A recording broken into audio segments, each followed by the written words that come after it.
Kullu nafsin za'iqatul mauti, dukka mai rai mamaci ne. Hanifa 'yar makaranta.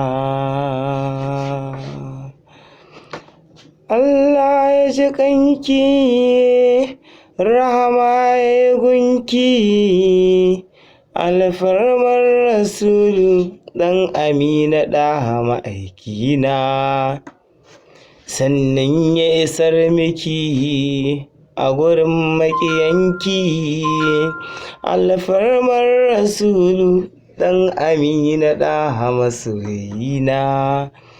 Hakuri yayi daɗi a guri na iyayenki, duk da cewa wannan san sun shiga ƙunci ba su